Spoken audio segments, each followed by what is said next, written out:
Okay, so sold 3 pair ng Jordan 4 Retro White Oreos, 9.5, size 11, tsaka size 10. So there you go, size 11, size 10, 9.5. 9.5.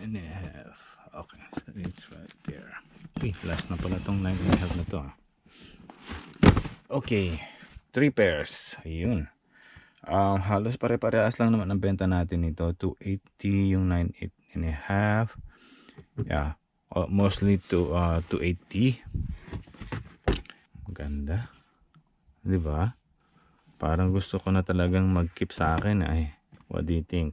I still got a bunch of maybe 1 or 2 more 10.5. Probably I might gonna keep my size 10.5.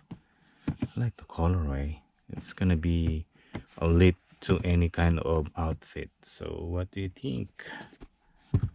Ano sa tingin niyo po? Ganda, di ba? Yan. So 280 nga pala ang benta natin. 190 ang retail niya. So halos mga $80 ang profit natin after the fees. And next one we sold is the Jordan 1 Electro Orange. You get this size 12 down here.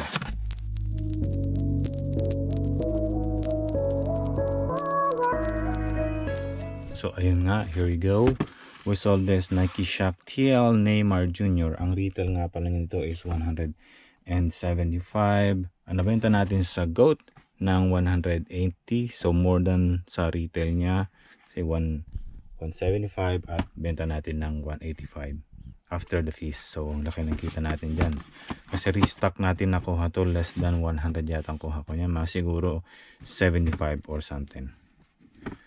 Okay, so next one, ang nabenta ulit natin is meron na lumalabas na tong Jordan 1 Retro High OG na Electro Orange. So, 'di ba? Sabi nila hindi daw mabebenta to, break daw. 'Yun ang sabi nila. Pero sabi ko naman, tignan natin. Kasi nga, 'di ba? Nag-experiment pa lang ako.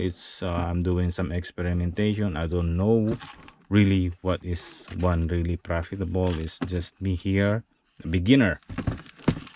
Hindi ko na naman na-update yung listing. I wasn't able to update the listing. We got the Air Max 720.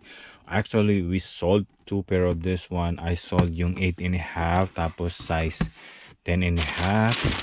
But I forgot to update the listing on the size 10.5. So I might gonna cancel the size 10.5, but I'm gonna but yung 8.5 na lang yung natira natin. So magkano ang benta natin ito? Nabenta natin siya ng 108. Yung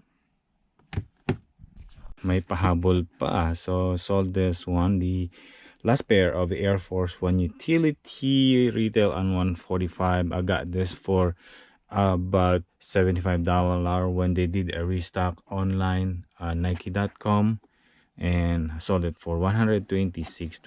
Yun, laki ng tubo natin dyan. Gusto ko sana to, kaya nang ewan ko paano pormahan to. Paano bang? Ano tingin nyo? So dito natin nakastock yung mga medyo mamahaling mga sapatos at collection na rin natin. Tapos ito yung nabenta natin sa isa sa GOAT Off-White na Vapor Street. Ayan.